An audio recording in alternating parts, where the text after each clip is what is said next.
The flashing red and blue lights fractured the night. Marcus Hayes gripped the steering wheel, pulse steady but jaw locked. His 12-year-old son, Jamal, sat beside him, clutching a comic book that now trembled in his hands. License and registration. The officer barked, knuckles pale against his flashlight. His badge read D. Keller, the name already heavy with authority. Marcus handed over his documents, with a quiet calm that only years of restraint could teach. But Keller's smirk said it all. This wasn't about a broken taillight. Step out of the vehicle. Jamal's whisper cracked the silence. Dad, what did we do? Marcus didn't answer. He opened the door slowly, every motion deliberate, practiced. The asphalt was cold under his shoes, the night wind carrying the scent of wet concrete and distant rain. Keller circled him like a predator with paperwork. What's a man like you doing in this neighborhood? Got somewhere important to be. Marcus's voice was measured. Home. Keller laughed. Sure, let's see if that checks out. When he shoved Marcus against the hood, Jamal screamed. The sound sliced through the night, high and terrified, the sound of a boy watching power crush dignity. Then, Keller leaned close, breath hot with arrogance. You people think you can just walk around like you belong everywhere. Marcus's composure cracked for the first time. His eyes met Keller's, cold and unblinking. Officer, he said softly, you might want to check who I am before you finish that sentence. Keller's radio crackled, a dispatcher's voice cutting through. Unit 12, be advised, the man you've detained is Chief Justice Marcus Hayes. The silence that followed could break glass. Rain began to fall just as Marcus Hayes turned onto Willow Creek Road, a quiet suburban stretch, framed by pale streetlights and the faint hum of night insects. His son Jamal sat beside him, head bobbing to the muffled beat of a pop song leaking from his earbuds. Then the siren cut through the air. Marcus's eyes flicked to the mirror, blue and red strobes, painting the inside of the car in pulsing colors. He exhaled slowly, hands tightening on the wheel before guiding the sedan to the curb. Dad? Jamal pulled an earbud out. It's all right, Marcus said softly. Just routine. The officer approached, flashlight beam slicing through rain. Keller's voice was curt. Evening, license and registration. Marcus handed them over. May I ask the reason for the stop, officer? Taillights busted, Keller said flatly. Marcus knew it wasn't. He'd replaced it last week. He also knew the look in Keller's eyes, the quick assessment, the subtle smirk that said, you don't belong here. Keller circled the car. Step out of the vehicle. Is that necessary? You questioning me, sir? Marcus stepped out. No, officer. Jamal's face pressed against the window, pale under the flickering light. Keller ran his hands along Marcus's jacket pockets. What do you do for a living? I work in law, Marcus replied evenly. Keller chuckled. That right, must be tough, balancing that with all your other responsibilities. Rain hit the hood in rapid taps. The air between them was tight, heavy, hands on the hood. Marcus obeyed. Cold metal, wet. From the car. Jamal's voice cracked. He didn't do anything. Keller's tone sharpened. Quiet down, kid. Marcus's voice stayed low. Please don't speak to my son that way. Keller leaned in close, whispering. You people never learn, do you? Marcus's breath hitched, years of courtroom composure, warring with a lifetime of restraint. Then Keller's radio flared. Unit 12. Be advised, the man you've detained is Chief Justice Marcus Hayes. Keller froze. The flashlight trembled. Marcus turned, eyes calm but cold. Now, Officer Keller, he said, voice a quiet blade. Shall we continue this stop, or shall we start discussing probable cause? The rain fell harder. Silence swallowed the street. Keller's face drained of color. The night didn't end there. It only shifted from arrogance to fear, and Marcus knew, in that moment, this was only the beginning. The morning after the stop began like a press conference before dawn, hushed, mechanical, and charged with denial.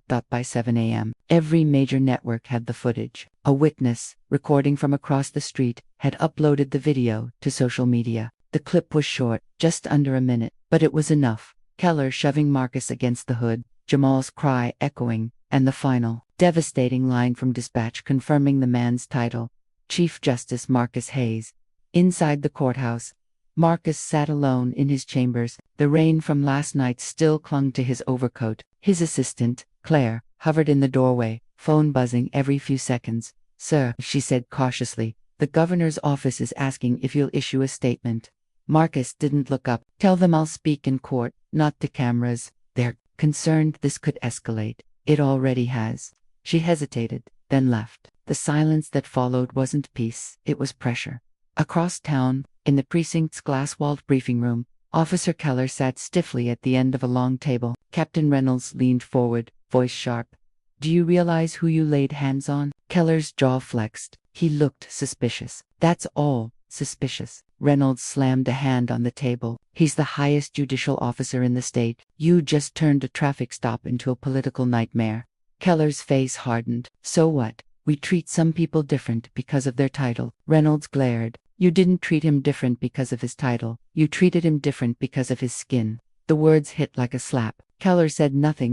By noon, reporters crowded the courthouse steps. Questions fired like bullets. Was this racially motivated? Will charges be filed? Does the Chief Justice plan to sue? Marcus emerged, his son and wife behind him. Cameras flashed. He paused before the microphones, face composed. "My family and I are safe," he began. "But safety should not depend on status. My son should not have to fear the men sworn to protect him. This incident is not isolated. It is systemic." The crowd murmured. The air vibrated with tension. He continued, each word precise. "I will not seek personal retribution. I will seek accountability within the law." A question cut through. "Do you forgive the officer?" Marcus's eyes flickered, a moment of raw hurt breaking through the composure. "Forgiveness," he said, "is earned through truth, not silence." He walked away, leaving the microphones to echo with the weight of what he hadn't said. In the precinct that evening, Keller stared at his suspension notice. The paper trembled slightly in his hands. Around him, the other officers avoided eye contact, not out of guilt, but out of self-preservation.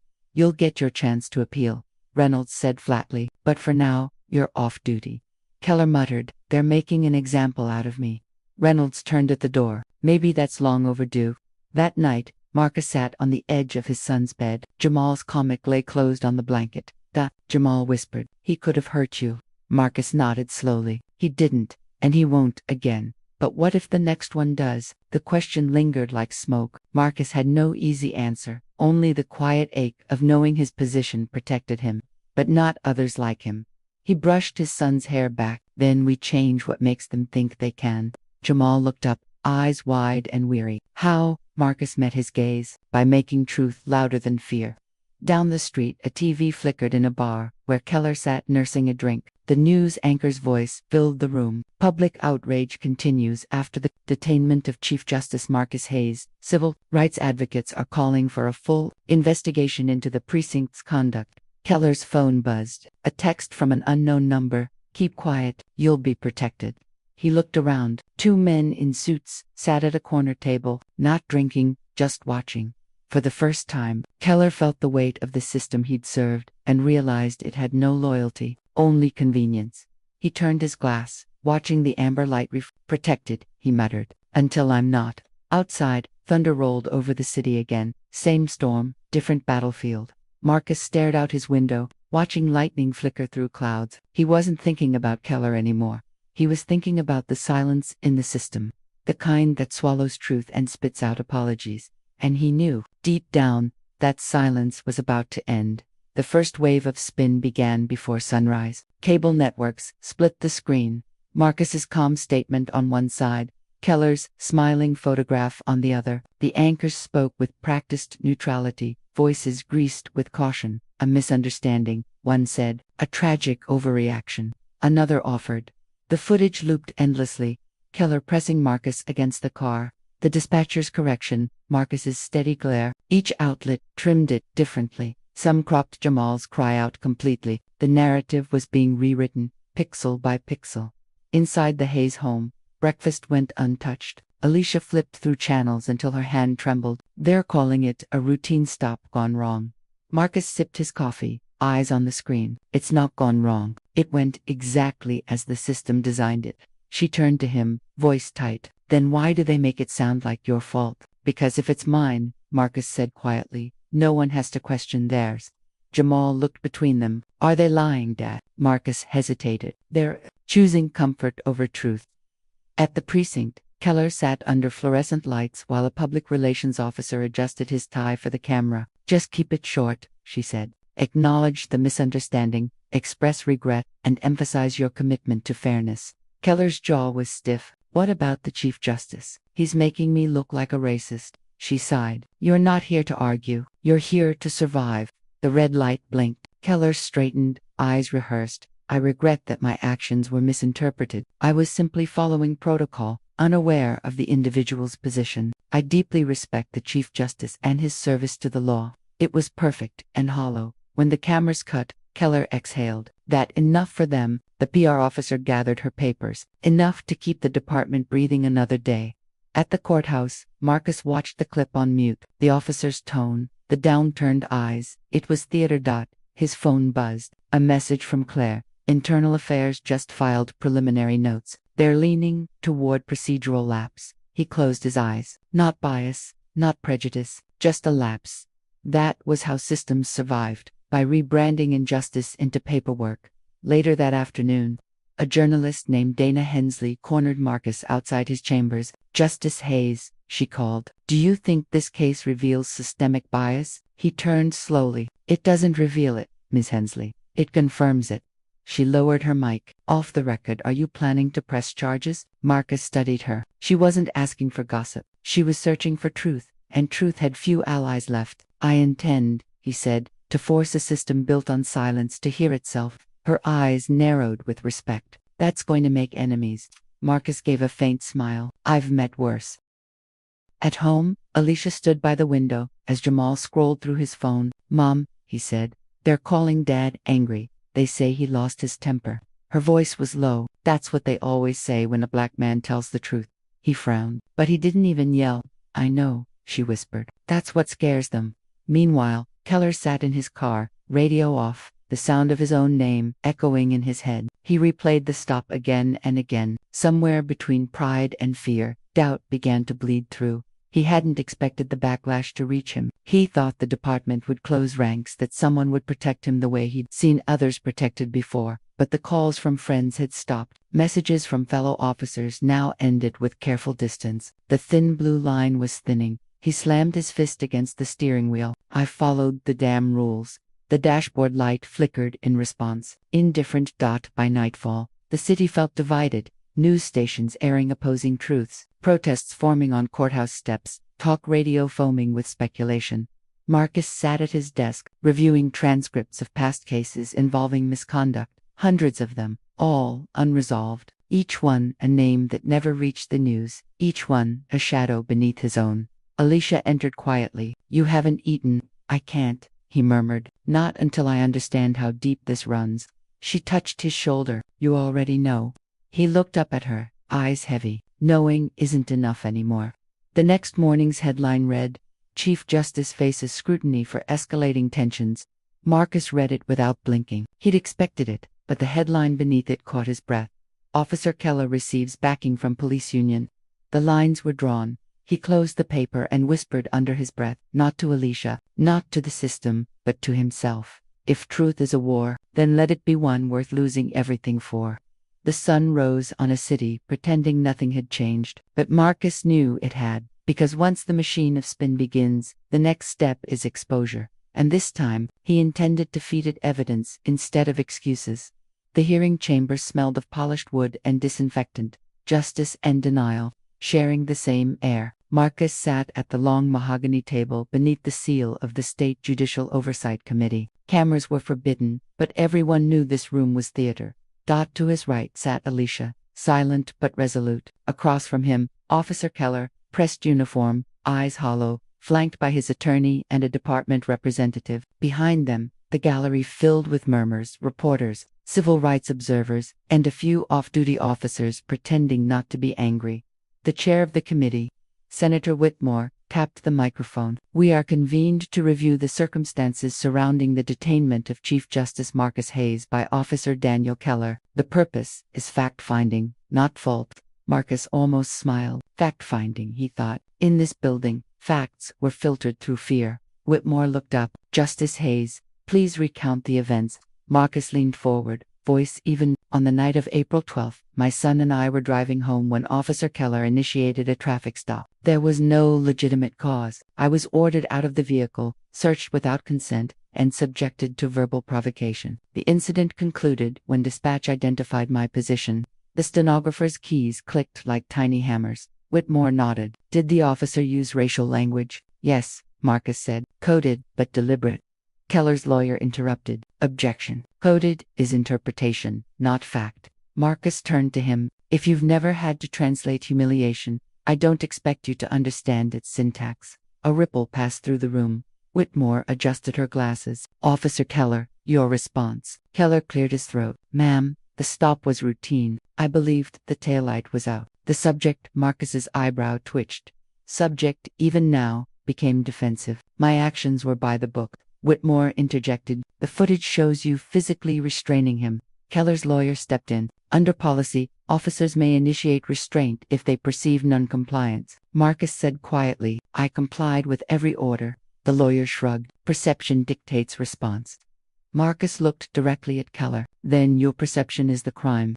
The lawyer opened his mouth, then closed it. The sentence hung in the air, sharp, unanswerable. An ethics advisor spoke next. Justice Hayes, do you believe your status influenced the department's response after the fact? Yes, Marcus replied. If I were not Chief Justice, this would have ended without an investigation or a witness. And your opinion of systemic bias? Marcus paused. Bias isn't an opinion, it's a design. I've seen its blueprint my entire career. Silence rippled again. Even Keller's attorney avoided eye contact.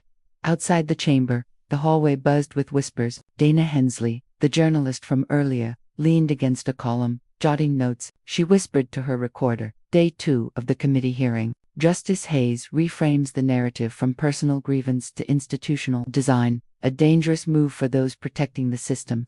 She glanced toward the doors, but Keller looks cracked. Not guilty, just hollow. Inside, Keller's composure faltered. He looked at Marcus across the table. The same man he'd pinned against a car, now sitting in control of his career's fate. Sir, he began quietly, voice shaking, I didn't know who you were. Marcus's gaze was steady. That's the problem. You didn't need to know who I was to know how to treat me. Alicia's hand tightened around Marcus's. The gallery stilled. Keller opened his mouth again, but no sound came. His lawyer whispered something sharp in his ear. Keller sat back, defeated. By afternoon, the committee adjourned for deliberation. Reporters flooded the lobby, flashing lights like muzzle bursts. Alicia whispered, they'll try to bury this. Marcus nodded. They always do, but not this time. Claire approached with her phone. Sir, internal documents leaked. A memo says the department knew Keller had 2 prior complaints for racial profiling. Marcus's eyes narrowed. Then the system just exposed itself.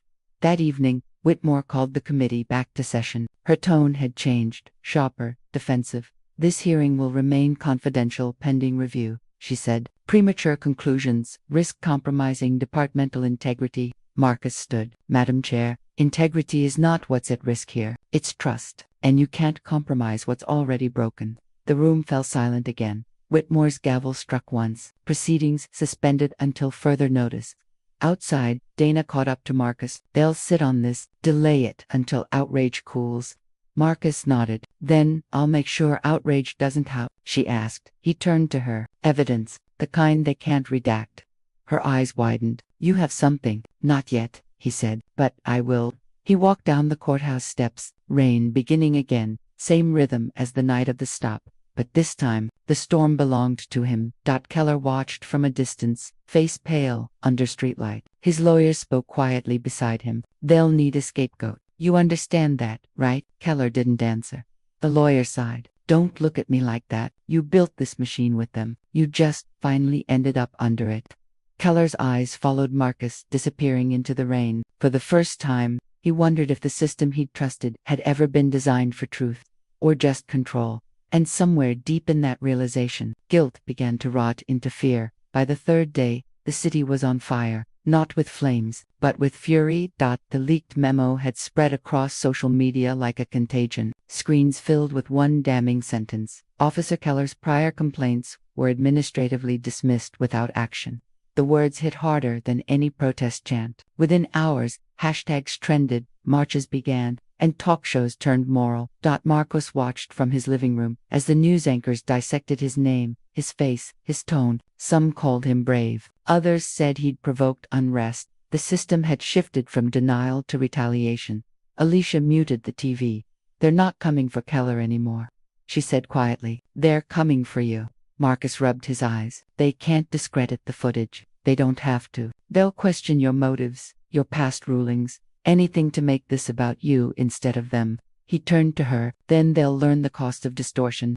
She sighed. And what about the cost to us? The silence between them was heavier than the thunder outside. The threats began that evening. An email. Traitor to your own kind. A voicemail. You'll ruin this country if you keep pushing. A letter slipped under the door. Your son should watch his back. Alicia found that one first. She stood frozen, fingers trembling, before handing it to Marcus. It's not just political anymore. He folded the note calmly, though his pulse thundered. Fear is the oldest language of power, he said. We can't let them speak it unchallenged.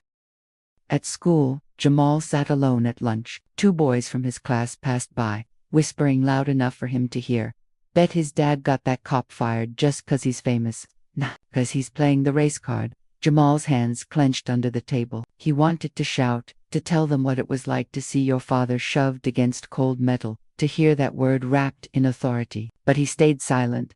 When he got home, he slammed his backpack down. They think you made it up. Marcus looked up from his desk. Who? Everyone. The kids, the teachers, they think you're trying to look like a hero. Marcus closed his laptop and crossed the room. Jamal, when you tell the truth in a world built on lies, they call you dramatic. When you demand justice, they call you dangerous. That's how power defends itself.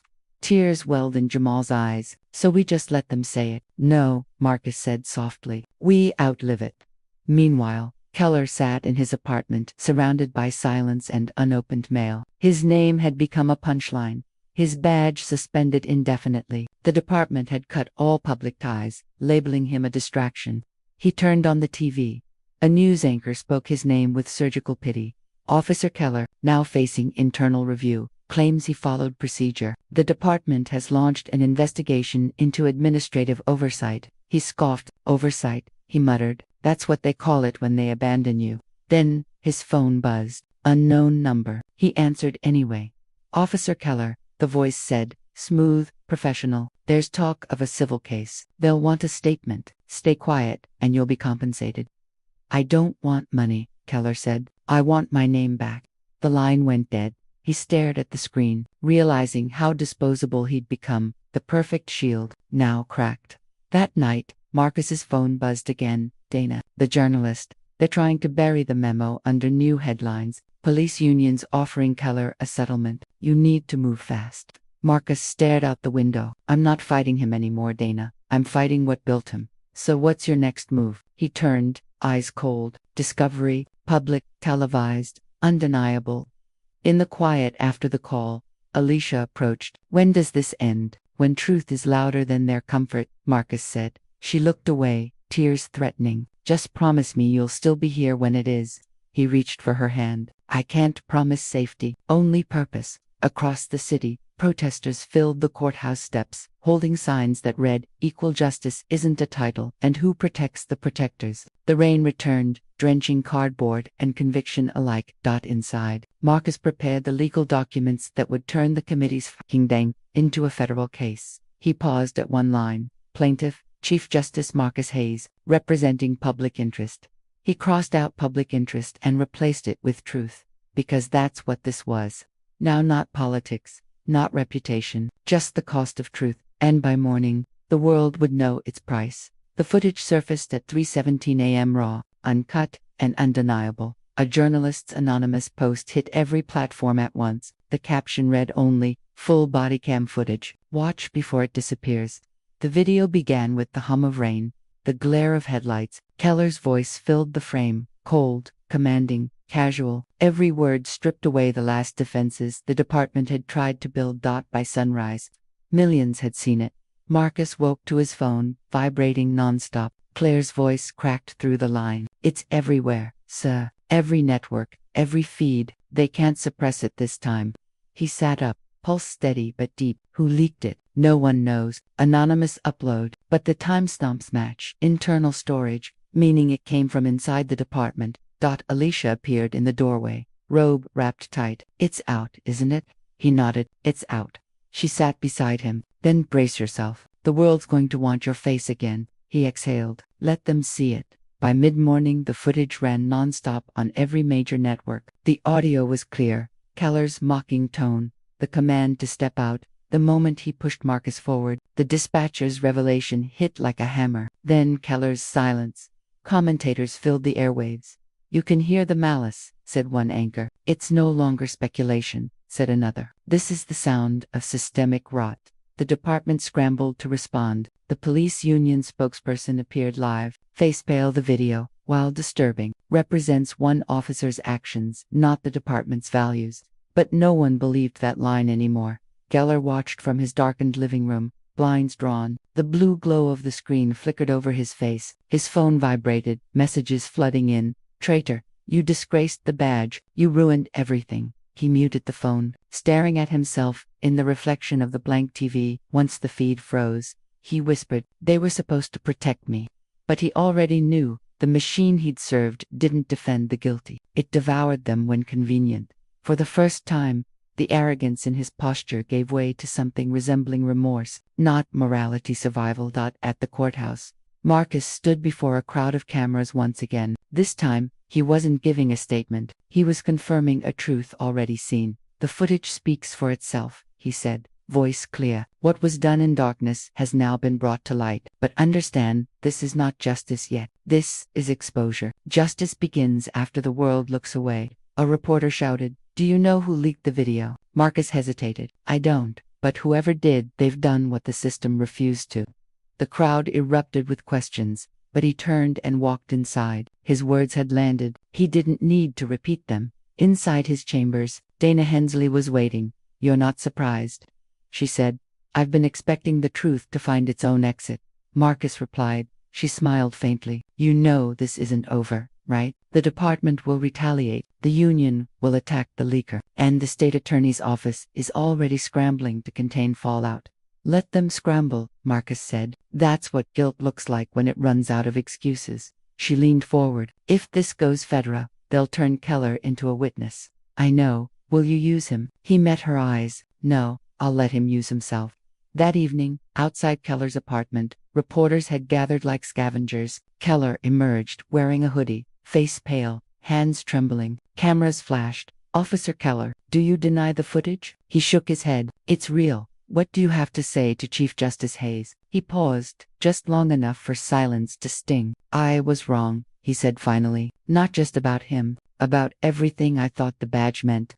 The reporters pressed closer. Someone shouted, who leaked the footage? Keller looked up at the sky. Maybe someone who finally got tired of pretending. Then he turned, got into his car, and drove away, chased by headlights, not sirens. At home, Marcus watched the clip of Keller's admission replay on TV. Alicia stood behind him. Do you believe him? Marcus didn't answer immediately. I believe regret is easier than accountability, he said. We'll see which one he chooses. Jamal entered quietly. Dad, my friends watched the video. They said they didn't know it was that bad. Marcus turned to him. Most people don't, until they have to look at it. Jamal nodded slowly. They said you looked brave. Marcus's gaze softened. Bravery isn't what you feel when you fight. It's what you do when you're afraid. The next morning, a formal announcement. State v. Keller, trial date set. The leak had forced their hand. The committee that once stalled the case now stood cornered by public outrage. Marcus stared at the headline and whispered, finally. Alicia placed a hand on his shoulder. Be careful what you wish for. They'll come harder now. I know, he said, but this time, they'll come in daylight. In the final moments of the day, Marcus sat alone in his study. The TV flickering faint light against the walls. The video replayed once more. Keller's voice. The rain. Jamal's cry. He closed his eyes, not in pain, in preparation. Because truth, once exposed, demanded one last thing. Testimony. And the courtroom would be the battlefield, where truth either lived or died.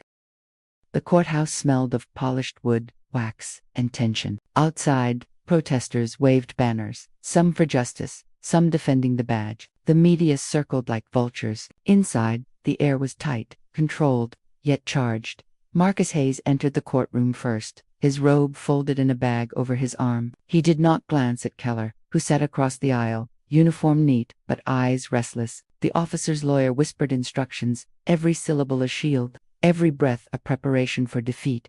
The judge called the session to order. The gavel struck 3 sharp blows, and silence claimed the room. Marcus took the stand. He was calm, composed, voice steady. Every word was measured, every pause deliberate. Chief Justice Hayes, Keller's attorney, began.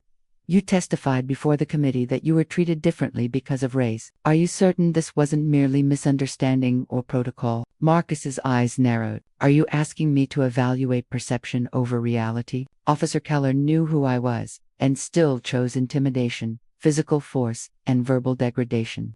The courtroom murmured. Keller's attorney interjected, objection argumentative.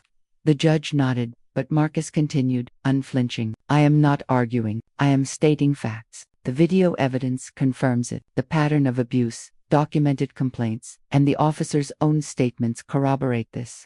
The prosecution played the full body cam footage. The courtroom grew tense. Keller's voice, the push against Marcus, Jamal's cry. Marcus's own calm, measured responses were highlighted. The officers in the gallery shifted uncomfortably. A reporter in the back whispered into a recorder. Every movement, every word, undeniable. Public opinion just walked into the courtroom.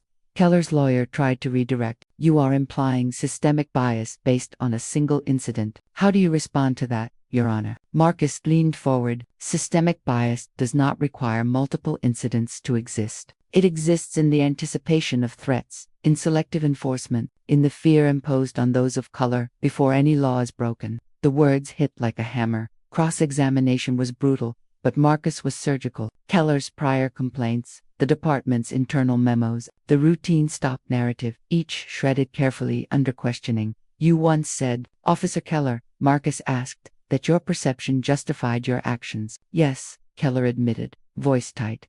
And yet, Marcus continued, you ignored your own training, escalating a traffic stop into physical intimidation, knowing the man's identity and rank. Keller swallowed. I thought I was following procedure. Marcus's gaze didn't waver. Procedure doesn't absolve prejudice. Compliance doesn't erase harm, and authority does not grant immunity from accountability. Outside, the city watched via livestream. Comments poured in, praise for Marcus, condemnation for Keller. Civil rights groups called the testimony a masterclass in holding power accountable. Inside the courtroom, the tension shifted. Keller slumped slightly. Every rehearsed line evaporated under the weight of truth. The jury asked questions, careful, precise. Marcus answered each with calm certainty, weaving fact and principle seamlessly. Every pause, every syllable revealed a narrative beyond the single night, a system that condoned injustice and rewarded silence. Keller's own statements faltered under scrutiny. I didn't know he was the Chief Justice, he repeated, voice unsteady. Marcus cut softly. Officer Keller, that is exactly the point. Knowing or not, you acted on assumptions tied to race, not law. That is not ignorance. That is bias. The judge cleared her throat, looking over Keller. You may step down, Officer Keller. Keller left the stand, shoulders tight, jaw set, but eyes empty. The spectators could almost see him shrinking, not from fear of Marcus, but from the law he'd thought would shield him. In chambers later, Marcus sat with Alicia and Claire. Jamal had been sent home early. School administrators feared backlash. They can't undo the damage, but at least they can see it, Alicia said quietly. Marcus nodded. Truth is a beginning, not an end.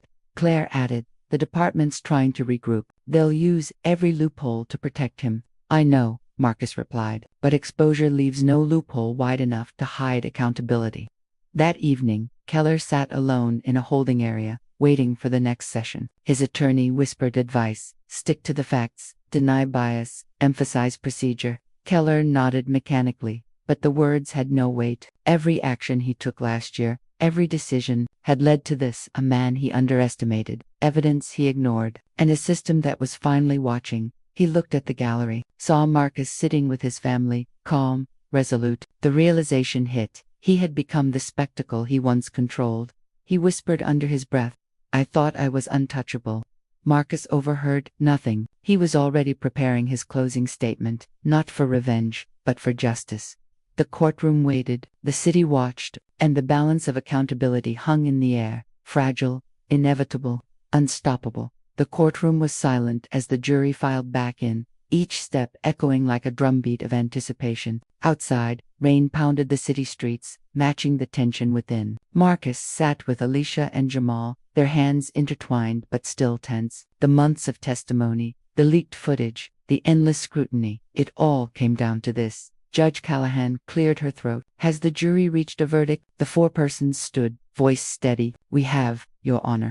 Keller shifted uneasily in his seat. His attorney placed a hand on his shoulder, but the reassurance was hollow. The foreperson began. On the charge of misconduct and abuse of authority, we find Officer Daniel Keller guilty. A low murmur swept the courtroom. Marcus's chest tightened, not in triumph, but in the weight of relief and exhaustion. He exhaled slowly, listening to the gavel strike in affirmation of the words. Keller's face drained of color. He tried to meet Marcus's eyes, but Marcus looked only at the floor, silently cataloging the cost of the system's failures, the years of ignored complaints, the families affected, the fear instilled in communities. The judge continued, sentencing will follow, but the court acknowledges the severity of the offense and the breach of public trust. Keller's lawyer whispered urgently, we'll appeal. There are procedural errors. Keller shook his head, voice hollow. No, I know what I did. Outside, cameras flashed. Reporters jostled for footage. Protesters cheered. Some yelled, some wept. Marcus stayed back, letting Alicia shepherd Jamal past the crowd.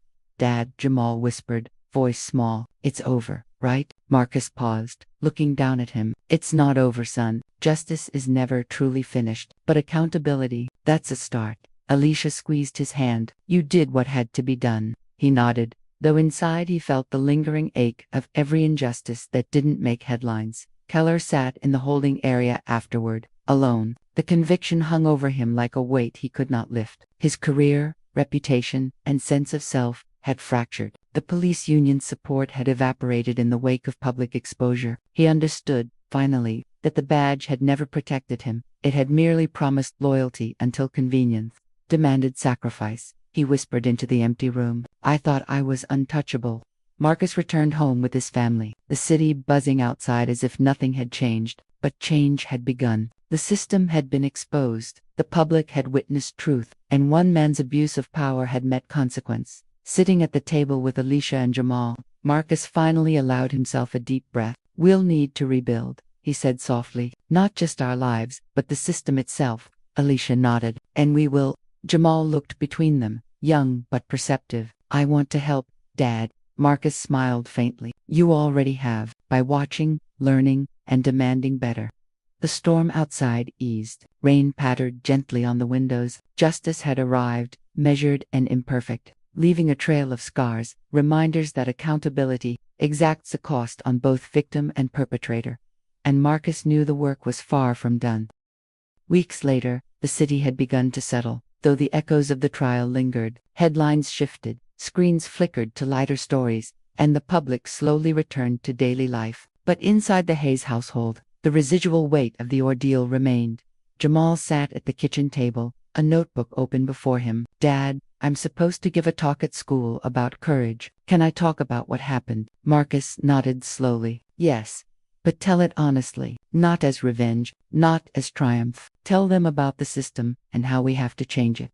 Jamal scribbled furiously. His small hands moved faster than his thoughts, translating lessons from fear into words of awareness. At the courthouse, Marcus resumed his official duties. Though nothing felt quite ordinary, colleagues offered polite smiles, but the air carried subtle tension, respect laced with unease. Some judges and clerks whispered about the trial. Others avoided eye contact, uncomfortable with how power had shifted for a moment. Marcus accepted it all quietly. He knew the system had been rattled, but the machinery of bureaucracy would attempt to right itself again. His role now was to remain vigilant, to guide the system toward transparency whenever possible. Keller had been reassigned to administrative review pending sentencing. He walked the precinct halls with a heavy gait, once arrogant, now subdued. Officers who had avoided accountability now eyed him with careful distance. The blue line that had once wrapped around him like armor now left him exposed. He caught sight of Marcus's face on a news broadcast. Speaking at a civil rights forum, Keller felt a twinge of fear, perhaps regret, but the city had moved on, and with it, the man he had wronged had rebuilt dignity from public scrutiny. At home, Marcus reflected quietly with Alicia. The system punishes some and shields others, he said. But truth, when pursued relentlessly, forces change, even if it's incremental. Alicia nodded. And the personal cost, he exhaled. Always high. Fear, sleepless nights, anger. But if we ignore it, we perpetuate the harm. Accountability is never easy. It demands resilience. Weeks later, Jamal stood before a group of middle school students, reading aloud from his notebook. My dad taught me that courage isn't just about being brave. It's about standing for what's right, even when it's hard, even when it scares you. The room was silent, rapt, eyes wide. Some students whispered, some nodded. The lesson went beyond a single family. It touched the seed of awareness in the next generation. Marcus watched from the back. Quiet pride, mixed with lingering sorrow. Victory had been achieved, but scars remained. Every systemic failure left marks, not easily erased. In the evenings, Marcus would sit alone in his study, the courtroom footage on loop in his mind, not as obsession but as reminder. The past could not be changed, but the future could be shaped through diligence, oversight, and relentless pursuit of justice. He understood fully that the path forward was long, and the cost of silence was far too high. Jamal entered the room quietly. Dad, do you think it'll ever be safe? Marcus looked at him, calm and measured. Safe, perhaps not completely, but truthful. Yes, and truth is the only thing worth risking everything for. The rain outside had stopped, leaving the streets slick and glimmering. For the Hayes family, life continued, a balance of vigilance and hope, proof that resilience and integrity could survive even the deepest wounds. Justice, though hard-won and imperfect, had endured.